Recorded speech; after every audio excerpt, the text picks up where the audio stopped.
Okie dokie artichoke.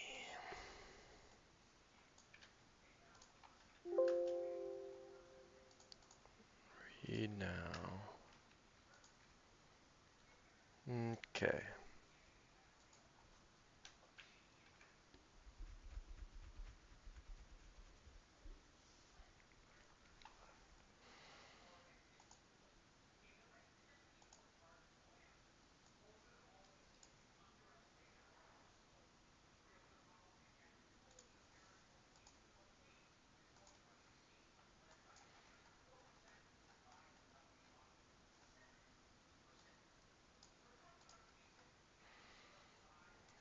Another argument for maintaining.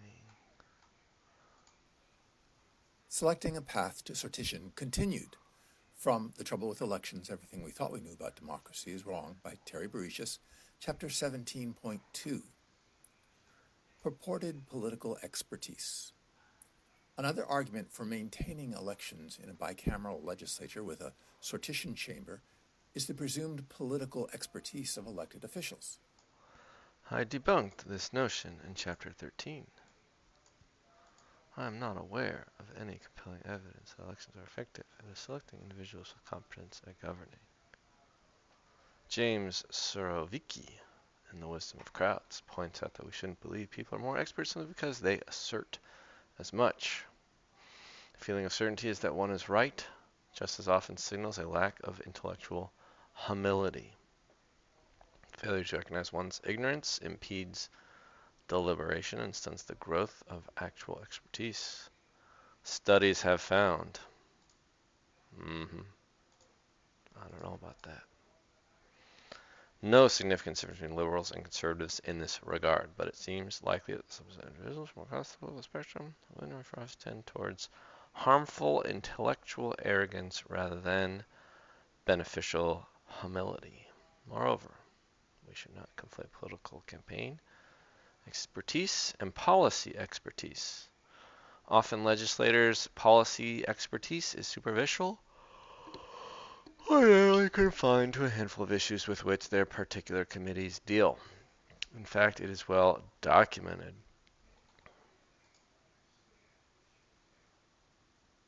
NYU Law Review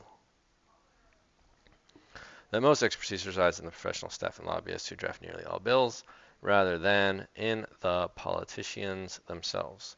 One problem with electing representatives is that they have a distorted interest in consulting fundraising and campaign experts more than genuine policy experts, and shaping policies accordingly. By contrast, members of the participating public would presumably recognize the need to employ and consult genuine policy experts, just as legislatures hand off the details of drafting and negotiating legislation to staff. The sortition body might do the same, but without giving special consideration for lobbyists who want to tailor those details to their own purposes.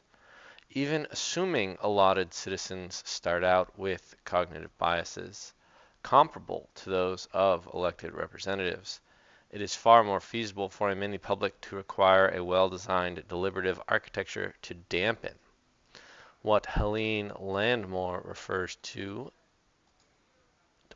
democratic reason, politics, collective intelligence, and the rule of the many. Oh yeah. Um,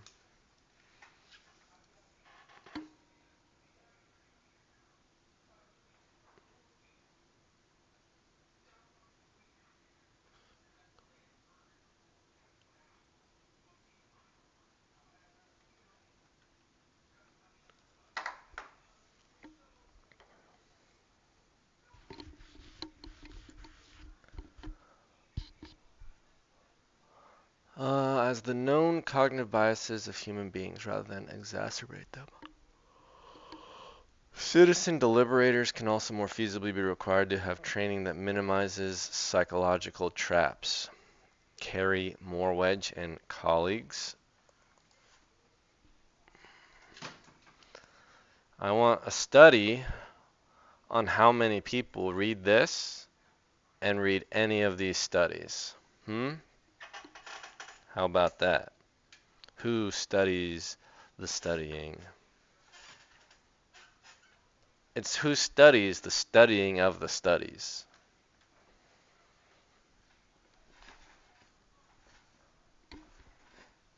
And who would study that? No one.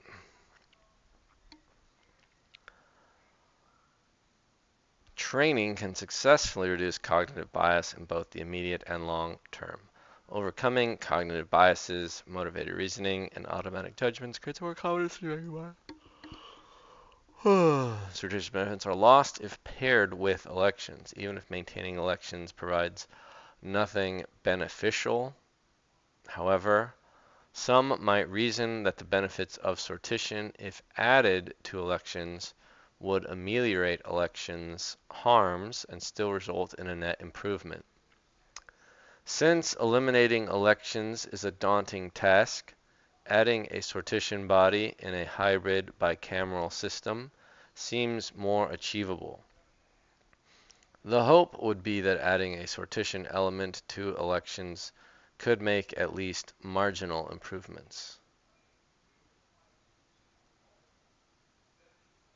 My concern is that the hoped for beneficial effects of sortition in one chamber would be overwhelmed by negative bleed through from the campaign effects of the elected chamber. In this next section, I will argue that if an elected chamber deals with the same bills as its sortition counterpart, this would not only sacrifice the potential benefits of sortition, but further, I wonder if I yawn so much because I don't take breathing breaks as I read. But further, it could cause the discrediting of sortition, making any advance and even the continuation of any sortition questionable. Agenda setting. Politicians who are constantly preparing for the next election seek out or manufacture those issues that they believe will help them in the next election. Important long-term issues, but with less public salience, are regularly ignored and fail to make it onto the public agenda until they become a crisis that cannot be ignored any longer. In a hybrid system, the agenda-setting priorities of the elected chamber will still monopolize the news, public awareness, and, unless painstakingly shielded, the attention of members of the sortition chamber as well. Unlike the members of the allotted body, the politicians are skilled at getting attention and will do everything they can to get the spotlight. Also, a substantial portion of the sortition chamber's agenda will be automatically established by what bills the elected chamber chooses to send them. Indeed, a number of hybrid bicameral proposals imagine the elected chamber being the sole generator of legislation, with the sortition body being a review body with authority to adopt or veto bills on offer from the elected politicians.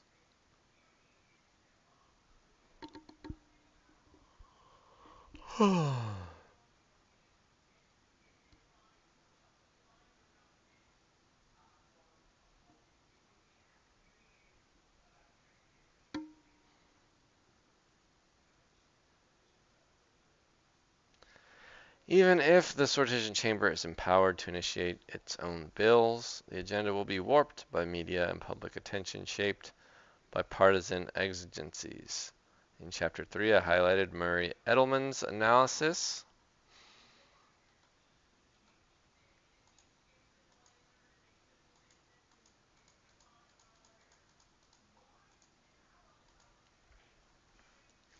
The news coverage of issues selected by politicians skilled in public relations will dominate public attention and effectively shield from view important issues which politicians would rather ignore. Many crucial issues are simply too problematic for campaign purposes. If allowed, some prickly issues may be raised by the sortition chamber, but political gravity will constantly draw it back to the agenda, favored by elected politicians facing re-election. Rational ignorance and active aptitude benefits laws. When paired with an elected chamber, the members of the sortition chamber are more likely to succumb to rational ignorance and fail to attain active aptitude. When people face a daunting cognitive task and experience uncertainty, it has been demonstrated.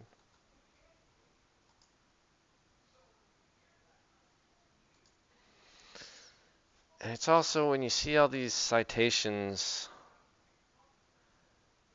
it's like, oh, this thing that they're claiming, I can only really believe it if I really believe this study. I'm not going to read this study. So now I don't know if I can believe the next thing. But, I mean, yeah, I don't know. It is common for us to defer to those who project a demeanor of certainty and may also have higher status. The sortition chamber would give a cognitive social loafing or free rider problem. It is funny how when you're tired, your speech slurs together. It's not. It's too much effort to move your mouth. When another chamber dealing with the same pieces of legislation, full of articulate and often charismatic people who insist they have figured out the right answer. That's me. I'm so charismatic and I've figured out the right answer. Are pushing members of an allotted chamber to follow their lead. Independent, slow, and rational thinking falls by the wayside. Within a partisan societal environment where a strong sense of team loyalty or tribalism is fomented, it seems likely that many members of an allotted chamber would adhere to their favored party leader's platform. Indeed, unless prohibited in some manner, the elected politicians would also seek to recruit members of the sortition chamber into a partisan caucus. Team loyalty has an emotional draw that regularly trumps independent analysis. The sortition chamber in a hybrid bicameral system may not generate to a mere rubber stamp for the elected chamber's decisions, but the intended achievements of sortition will not be realized.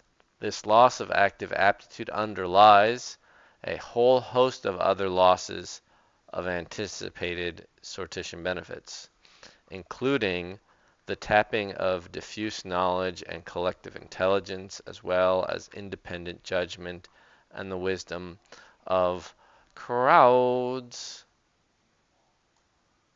Yeah.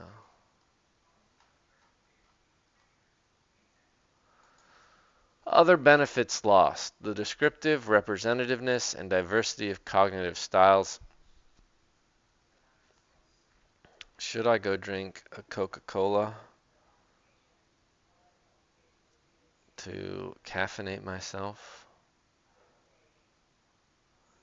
How bad are Diet Cokes?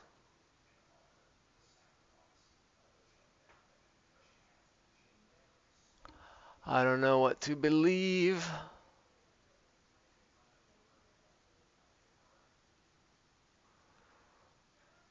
Um,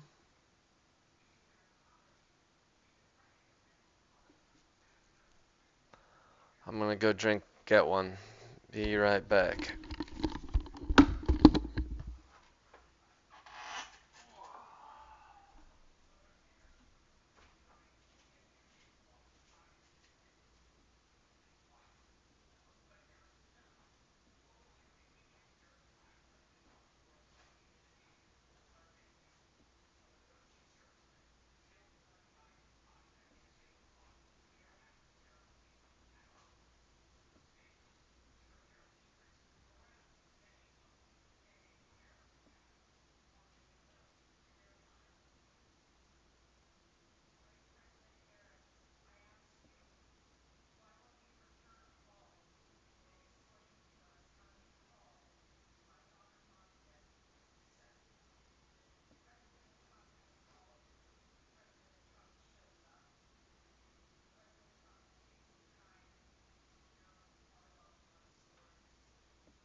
some Coca-Cola, zero sugar, zero calorie.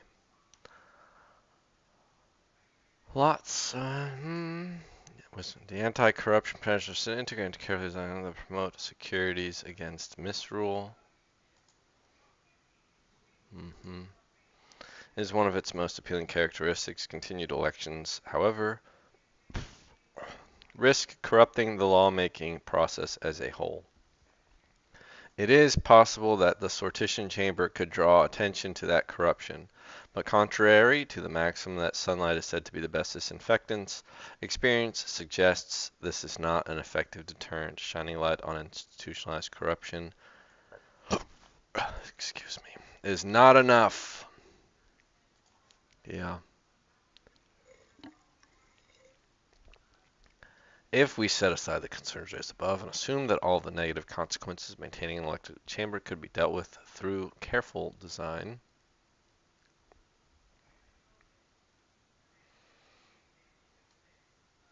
it's not a sentence.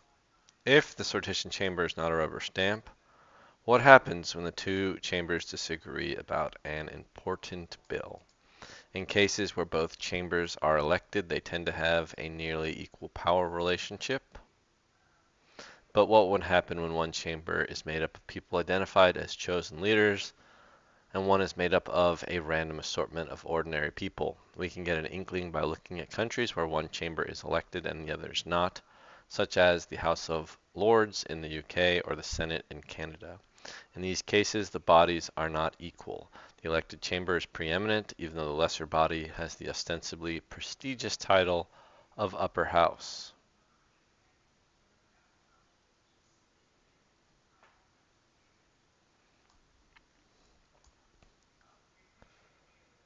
How is UK upper house? UK Parliament upper house. House of Lords.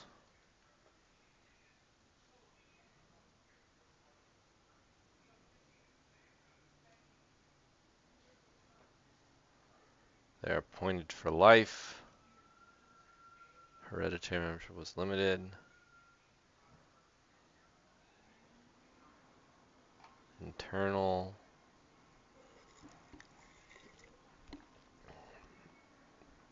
No one inherits it anymore.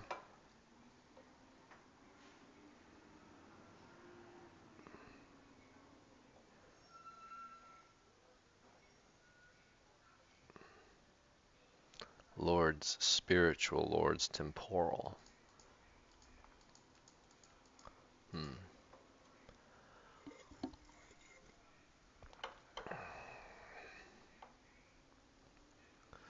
What are some likely consequences of the sortition chamber rejecting a bill passed by the elected chamber?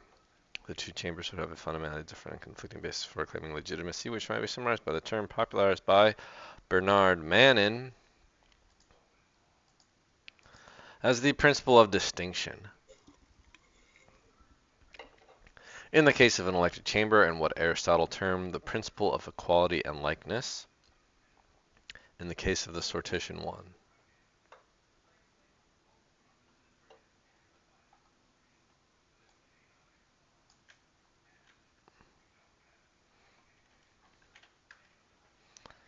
Comment for Terry.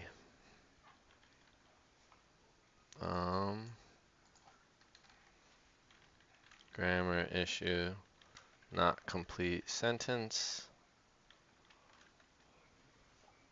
If we set aside the concerns raised above and assume that all the negative consequences of maintaining an elected chamber could be dealt with through careful design.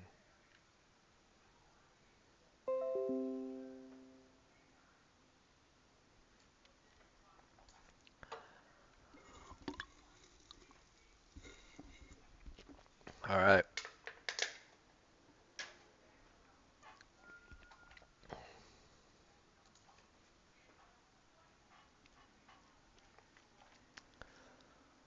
When in conflict with an allotted chamber, the members of the elected chamber would have a compelling strategic incentive to sidestep the details of the policy differences and instead seek to undermine the legitimacy of the sortition chamber. In contrast, the allotted members would not be protecting personal careers in politics, since they would shortly be out of power regardless. Unlike the allotted citizens, the elected members would tend to be highly practiced, articulate public speakers with exceptional public relations skills, portraying themselves as champions for their constituents. The elected leaders would likely play the natural aristocracy card, but by a less arrogant name, of course. It is easy to predict the themes they might use, dismissing the sortition chamber as a random gaggle of dishwashers and hairdressers who are completely unaccountable to you, the people, because they never have to face you in an election. Where did this come from?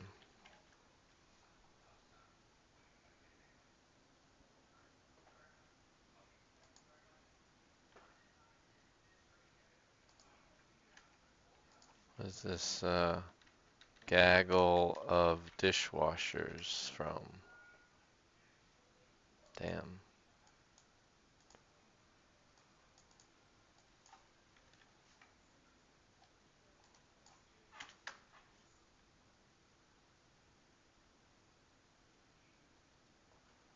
Well, that's a fun quote, but I don't know who said it.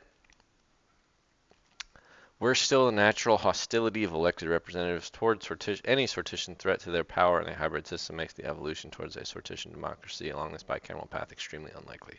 If they ever butt heads by disagreeing about some important bill, professional politicians will demolish the allotted body of amateurs. Sortition begins in a hybrid system in which chambers contend. It is more likely to die there than expand.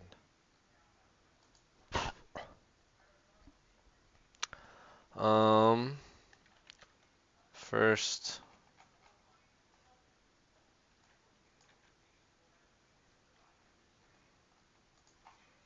First sentence in is only a clause. Grammar.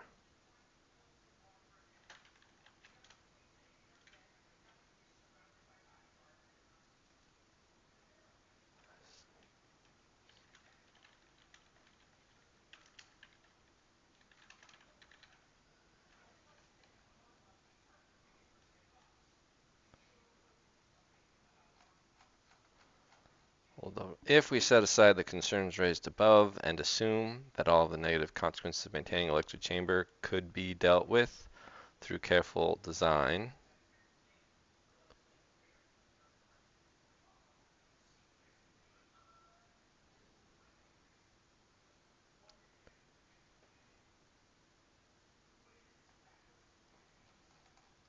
I stand by it.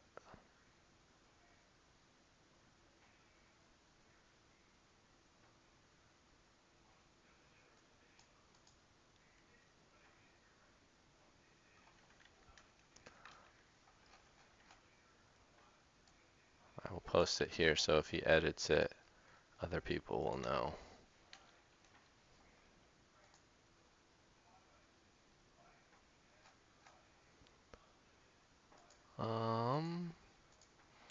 I'm not gonna read any of these. And now it's time. Now it's time for the 112th episode of the Henry George Daily Devotional.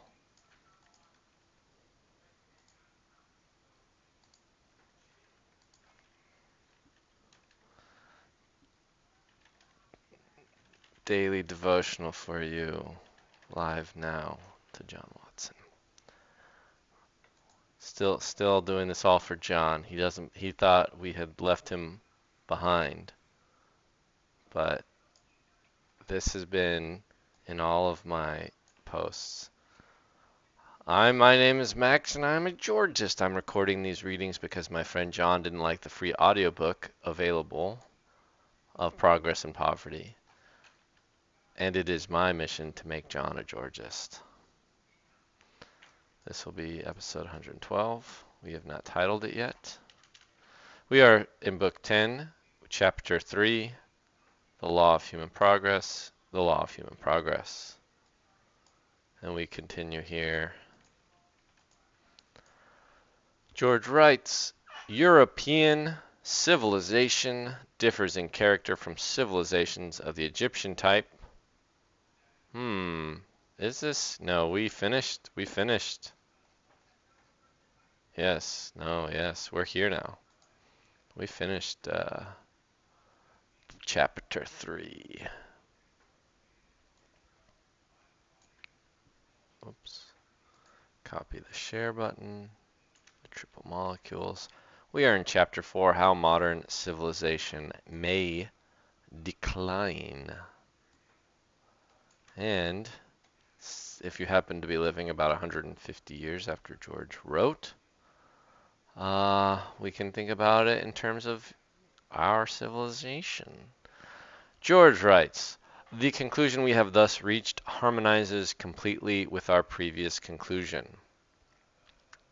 If you want to know what that conclusion was, you'll have to go listen to other episodes.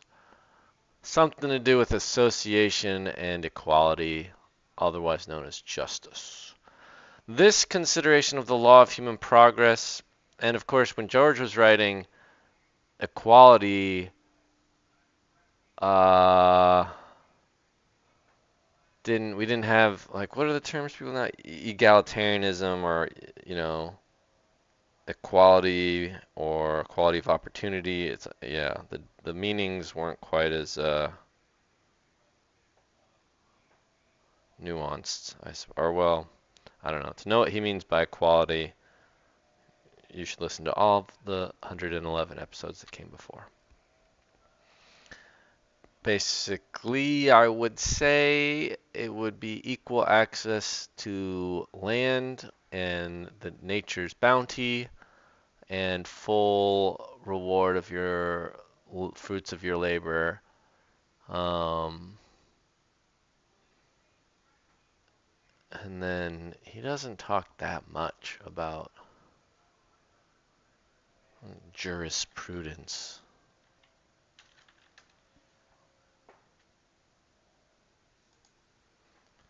Anyway, hello, Farks' Scripts. Are you a Georgist? Are you doing George Jam? I am reading Progress in Poverty, an inquiry into the cause of industrial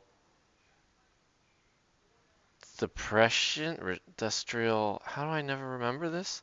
And the increase of want with increase of um, wealth.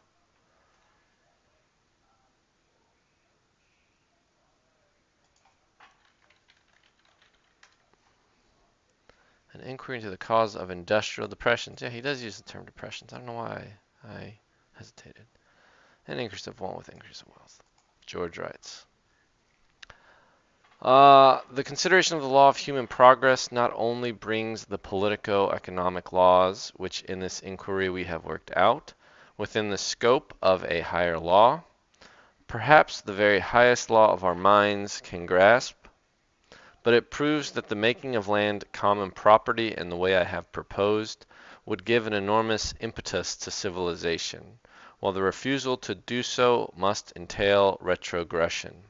A civilization like ours must either advance or go back. It cannot stand still. It is not like those homogeneous civilizations, such as that of the Nile Valley, which molded men for their places and put them in it like bricks into a pyramid. It much more resembles that civilization whose rise and fall is within historic times, and from which it sprung. There is just now a disposition to scoff at any implication that we are not in all respects progressing, and the spirit of our times is that of the edict which the flattering premier proposed to the Chinese emperor who burned the ancient books. Let all who may dare to speak together about the Shi and the Shu be put to death. Let those who make mention of the past so as to blame the present be put to death along with their relatives. Yes, Farxus. If you've ever played or heard of the board game Monopoly, that was based off of the ideas of Henry George, demonstrating uh, the problems with private property and land, so the problems of having landlords and their ability to fundamentally undermine everybody's hard work or suck up all of their hard work. And this has many, many ramifications. It's kind of sad, but also, I don't know, revelatory. All right, George continues. Yet it is evident that there have been times of decline just as there have been times of advance. This was also written in 1879. So I suppose in that era, a decade or so after the Civil War, everyone was pretty hopeful, although they had just gone through the long recession, which was the biggest recession, or the Long Depression, I think maybe it was called. The Long Depression, which was called the Great Depression until the Great Depression happened. And this was after completing the Transcontinental Railroad in the USA. And all of the land speculation that caused that depression, George wrote about. There have been times of decline just as there have been times of advance, and it is further evident that these epochs of decline could not at first have been generally recognized.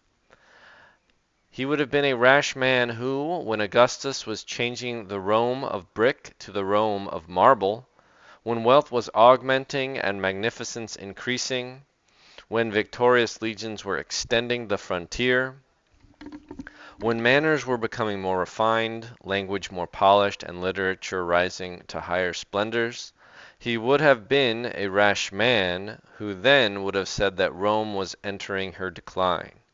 Yet such was the case. And whoever will look may see that though our civilization is apparently advancing with greater rapidity than ever, the same cause which turned Roman progress into retrogression is operating now. Uh, when did Rome peak?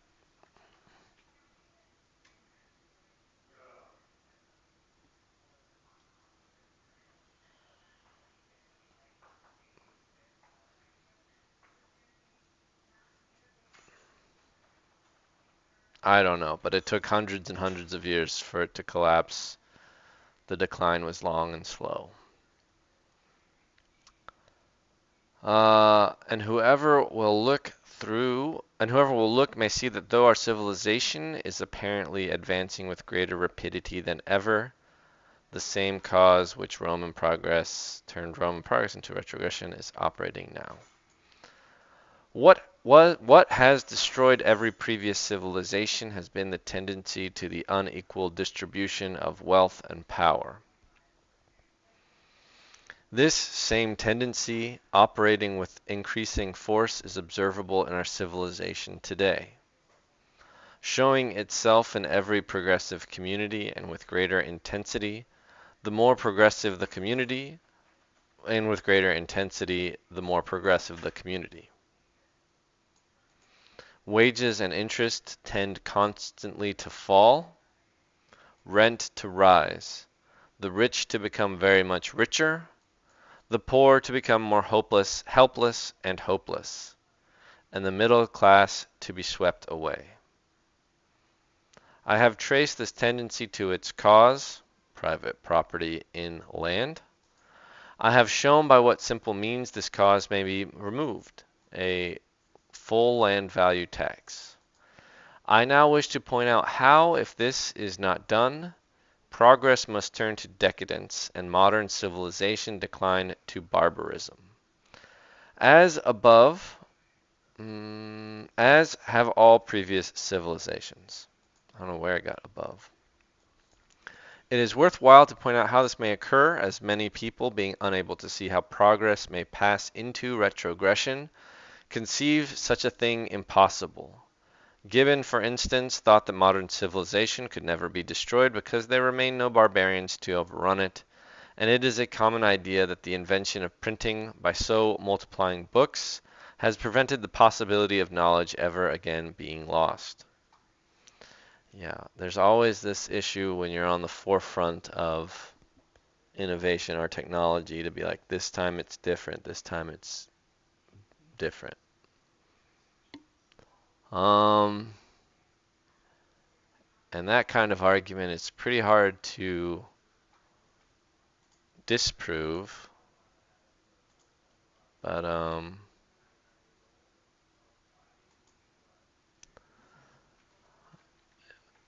right, Papa J asks in the Discord, are Dark Earth Day games allowed? I would argue that any game that accurately demonstrates how land monopoly enables landlords to wield power is demonstrating Henry George's ideas. Just like making a simulation that demonstrates how the land value tax could remedy this also, like, demonstrates more of George's idea. Demonstrates not only George's view of the power of private property and land, but also it demonstrates his remedy.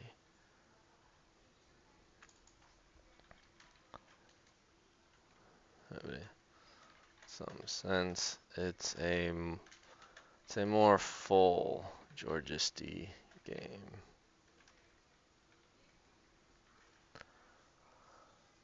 All right. Um. Yeah. Well. I guess. Yeah. I will share this, even though we're in the. This is the Henry George J devotional, but I do what I want.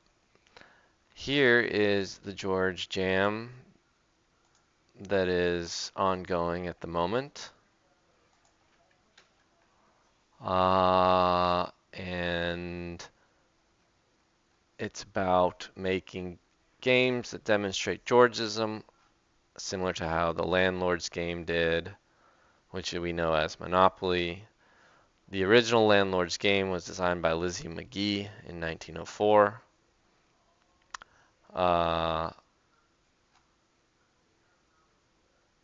She was a Georgist. Her aim was to demonstrate the vile and irresistible power of land monopoly. However, she included a second phase of the game where players voted in a single land value tax. This was left out of modern designs in the game Monopoly. So you could make a game that is similar to Monopoly, where you're just trying to be a landlord and crush everybody. As long as you don't kill them all and they're all still willing to work and give you some of what they make. That would be a good strategy as a landlord. But you could also make a game that demonstrates George's solution of the land value tax, which Lizzie McGee included in her second phase that was left out of all the other Monopoly games. Lots of mechanics were left out. A really, a really big deal in Progress and Poverty in George's writing was how much time he spent combating Malthusian doctrine, which was basically the view that we are going to overpopulate, and there's always going to be, like, the cause of all of the poor people is not landlords specifically, it's just that we reproduce faster than we're able to produce. That is the Malthusian view. George works very hard to discredit that. His argument is there are two forces battling. One is, yes, more people means that you might need to use up more land, and of course, people will start with the really good land. So at first, people will claim good land, and then they might go claim bad land. Although this would only be sort of along one dimension of land use. It would be mostly in its terms of producing food. And then the other force that counterbalances this is that as more people are born into society, you could also apply this to immigration, but as there are more laborers in society, there should be a much higher ability of cooperation and specialization of labor that would allow people to more than compensate for the more mouths to feed issue and the need to produce more food. Um, One could imagine an Earth where only 1 acre of land actually was able to produce food. Like one could imagine if suddenly we were all um, put onto Mars, and suppose we could all breathe on Mars and didn't freeze or burn up, and we could walk around Mars. Well, could like many people would just die of starvation because there just isn't any way to make food on Mars. I guess we would all die of starvation right now. If somehow that were our situation, then yeah, that would be pretty bad. But if we could figure out some way to make food um, to sustain some people, you could see how some people would survive, and then you would get into a situation where, you know, can we produce enough food? Uh, the more people that are brought into the society. And George argues that the ability of cooperation and innovation far outweighs that pressure. And I think that is sort of I'm very much convinced of it on Earth.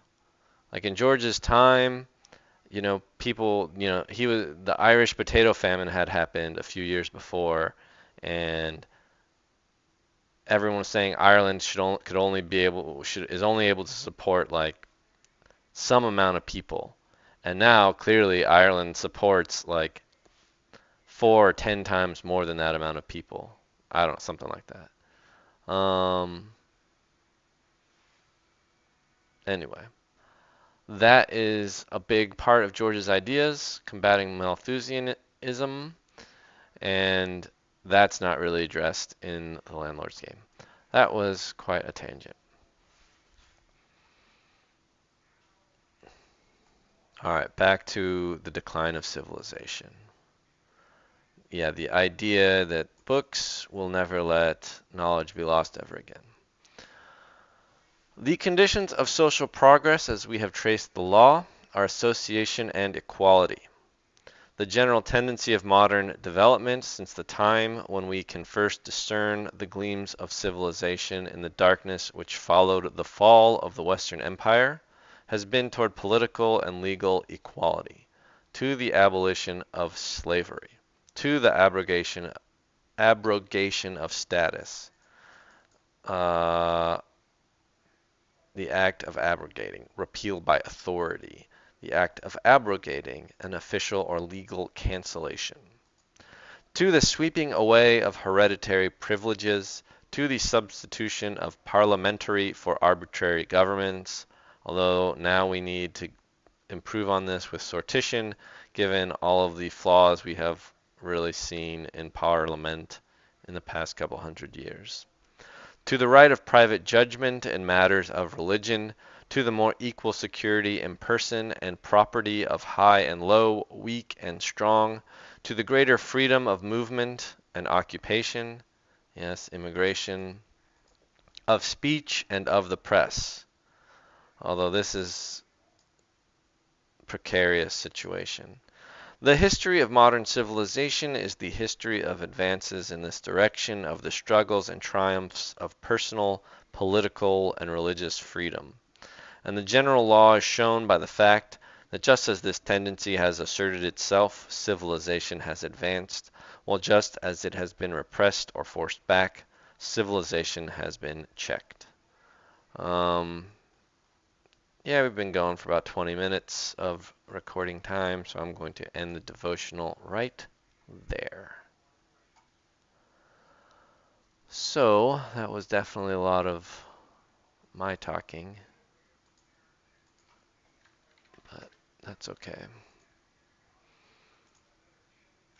Versus just reading George. This was episode 112, book 10, chapter 4, part 1.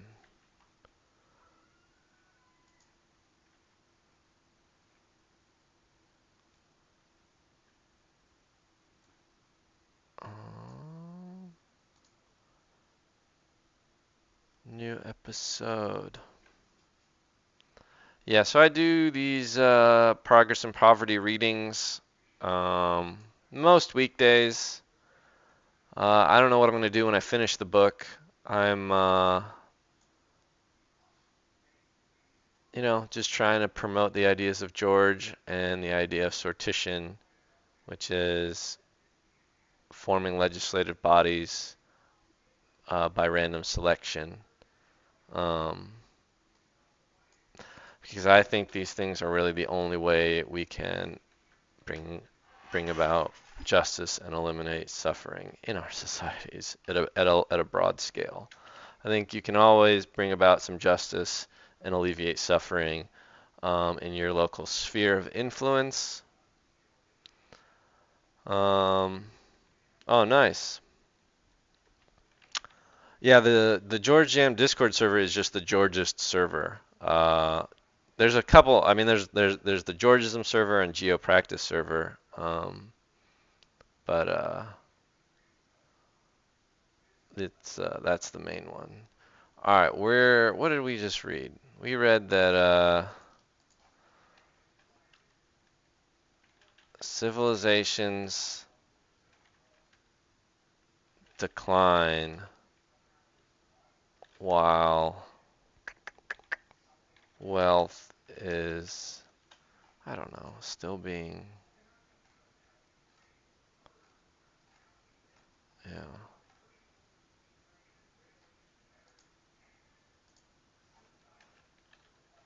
being produced.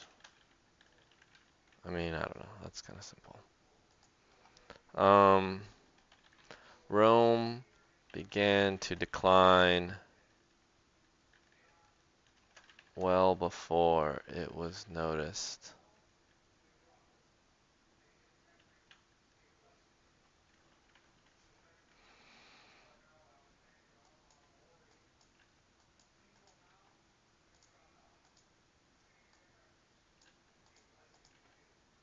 No, no, no. 112. Next. Publish. YouTube. Upload our video.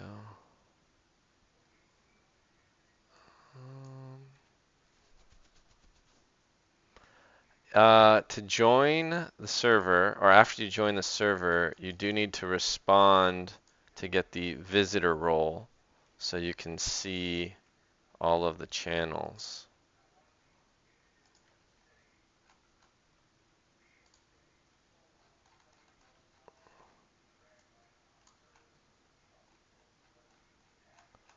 I don't like our welcome message, to be honest.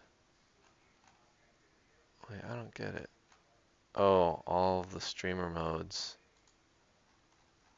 hiding their names? Hmm. Yeah, click on roles and then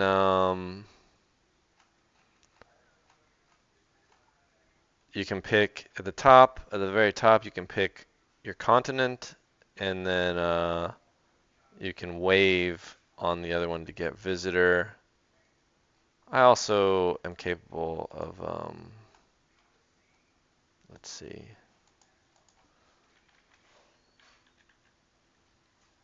there's Farks. welcome. And now I can just give you the visitor role.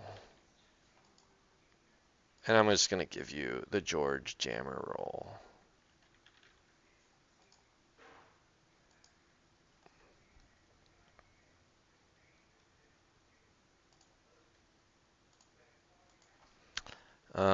You should be able to see this now. What am I doing? HGDD, OBS recording. What am I? Oh, the thumbnail. Always the same. Probably not the best way to get discovered.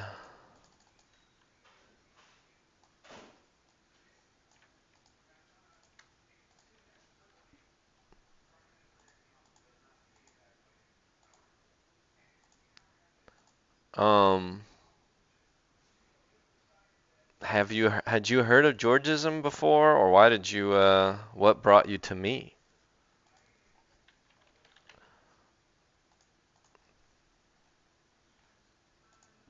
You're just a curious spirit hanging out on Twitter.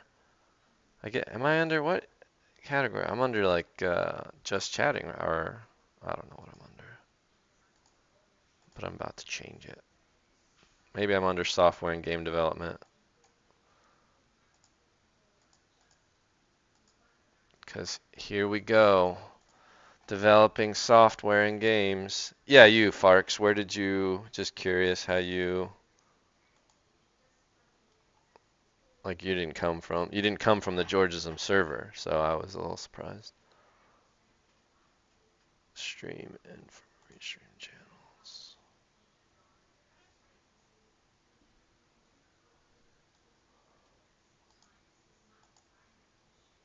I'm going to turn that one off.